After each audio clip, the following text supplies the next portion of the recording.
sangat menakutkan karena belum dipahami, saudara. Sesuatu yang belum pernah dihadapi, sesuatu yang belum dipahami, biasanya bisa menakutkan, saudara. Kenapa? Karena kita nggak tahu celahnya, kita nggak tahu kekuatannya seperti apa dan lain sebagainya. Tetapi kalau sudah pernah dihadapi, kita bisa mengukur dan akhirnya apa? Bisa akhirnya dengan berani kita hadapi. Contoh sekarang, saudara, COVID. Ya. Dulu menakutkan, sekarang apa itu? Iya kan?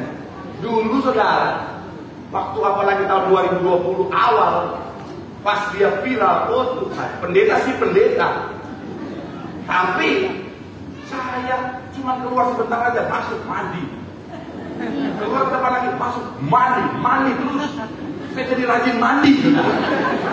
Betul. Kenapa kita ada COVID? Dikit-dikit semprot.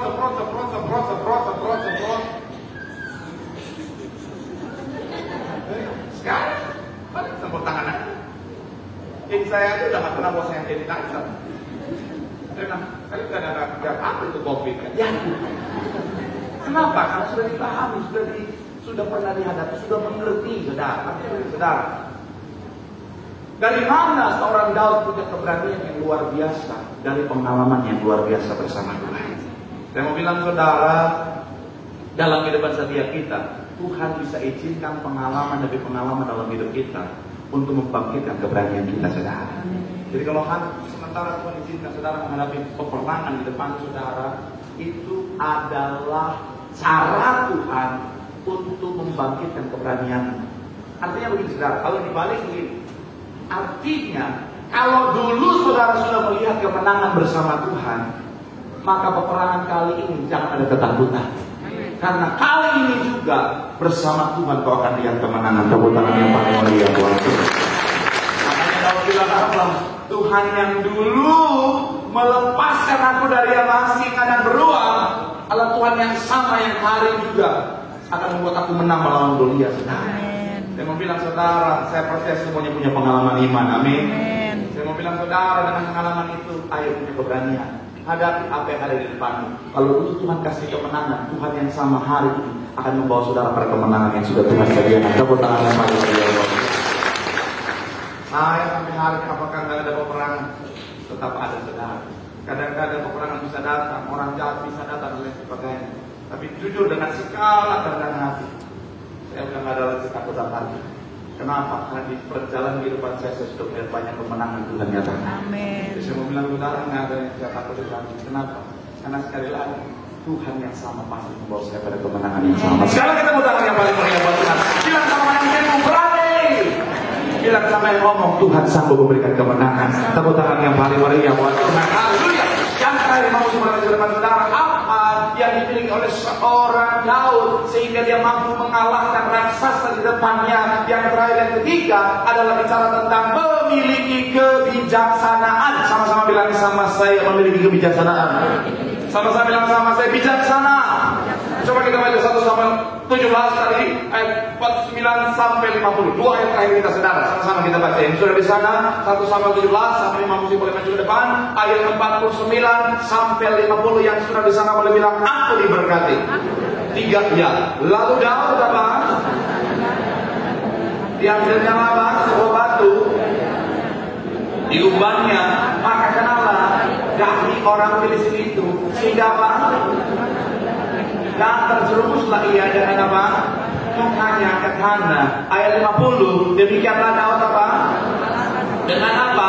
Umban dan batu. Ia mengalahkan orang Filistin itu dan tanpa pedang di tangannya. Saya bilang saudara, ketika saya coba renungkan ini, apa sih yang dimiliki oleh seorang Daud sehingga dia mampu mengalahkan raksasa di depannya? Saya mau bilang saudara, karena Daud memiliki kebijaksanaan. Sekali lagi sama-sama bilang sama saya kebijaksanaan. Sama-sama bilang sama saya hikmat dari Tuhan. Amin. Saudara tahu Goliat tampilannya seperti apa? Saya percaya saudara pasti tahu ya. Goliat kalau saudara baca Alkitab akan diceritakan di sekolah itu sejak dulu sudah jelas bahwa pakai jubah perang, saudara. Tinggi besar, jubah perang yang lengkap, saudara. Dan saya mau bilang saudara, jubahnya terbuat dari besi yang sangat keras. Saya mau bilang kalau Daud ikutin saran Saul menghadapi Goliat dengan tombak dan pedang. Tinggi Daud tadi berapa? 5,5.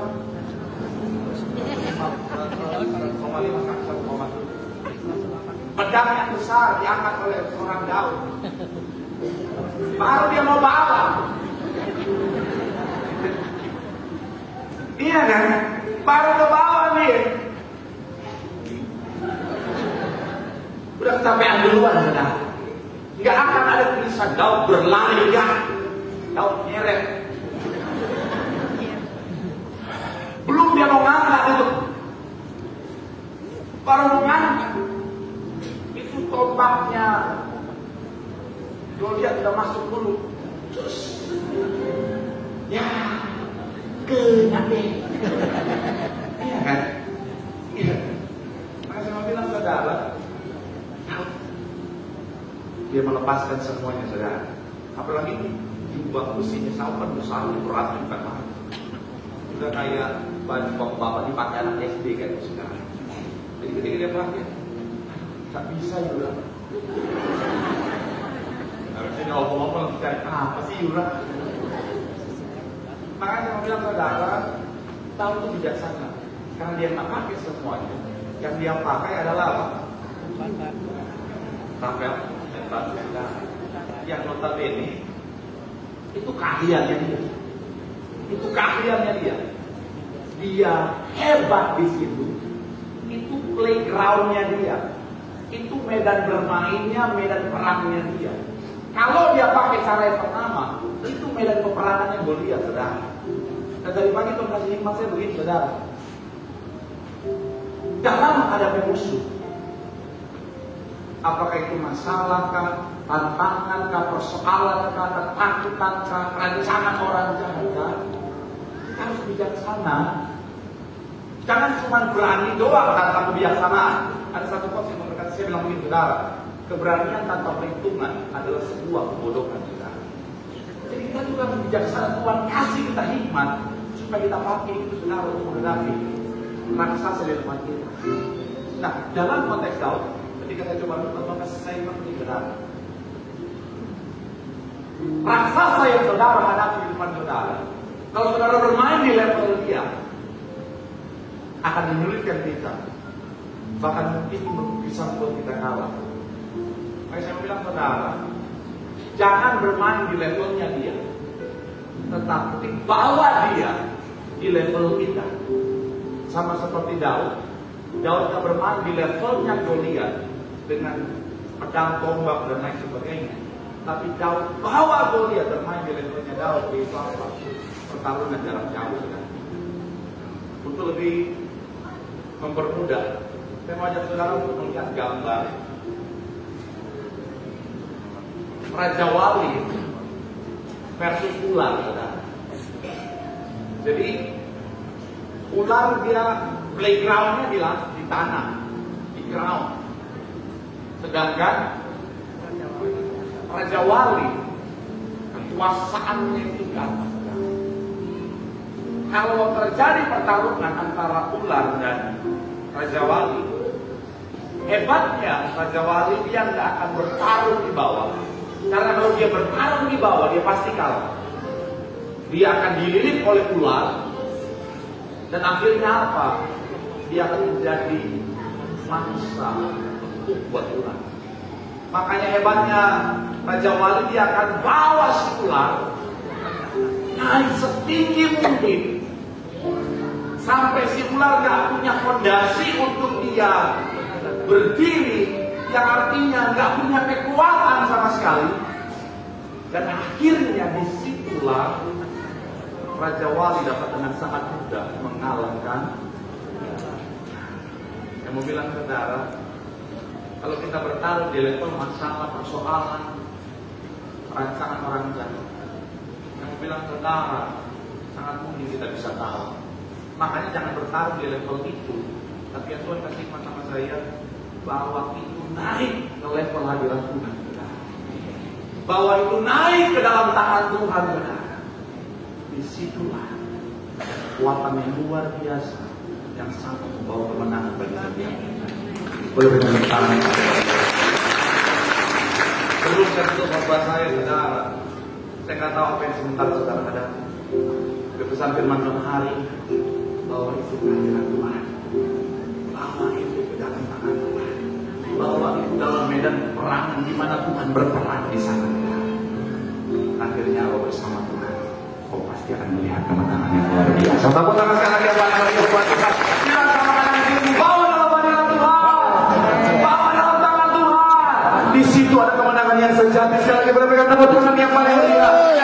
Dalam tanganmu, tepuk tangan sorak-sorak yang paling mulia Tuhan. Haleluya, haleluya. Ku kan terbang tinggi bagai raja wali di atas segala persoalan hidupku, dan aku percaya saat aku bersama Dia, tiada yang mustahil. Mari sama-sama dengan tepuk tangan sorak-sorak yang paling meriah.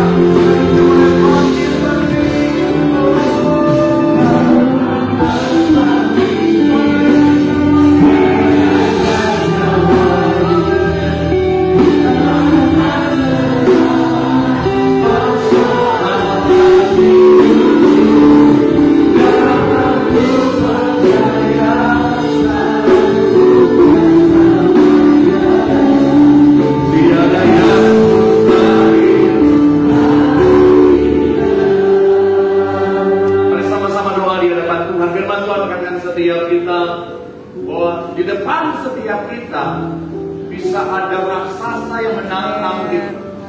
Raksasa itu bisa berupa masalah, tantangan, persoalan, sakit penyakit, rancangan orang jahat dan lain sebagainya. Tapi jangan lari, hadapi, karena semua itu Tuhan gunakan untuk mendatangkan kebaikan bagi setiap kita. Semua itu Tuhan bisa pakai untuk mendatangkan promosi dari surga bagi setiap kita.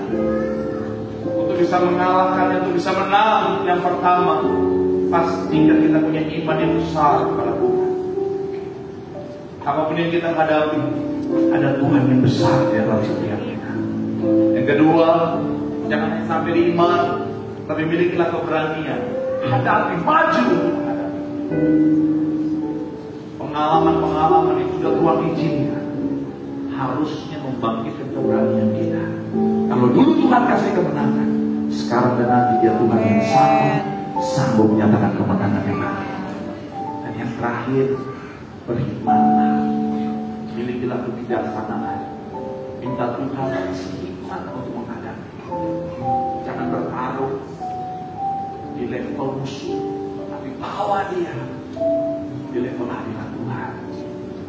Bawa dia dalam tangan Tuhan. Karena dalam hadirat Tuhan, dalam tangan Tuhan, ada kemenangan yang pasti Tuhan nyatakan. Mari doa buat apa yang sementara kau hadapi. Sambil angkat tangan, doa buat apa yang kau hadapi. Masalah kan, sakit penyakit, persoalan, rancangan orang jahat, apapun itu.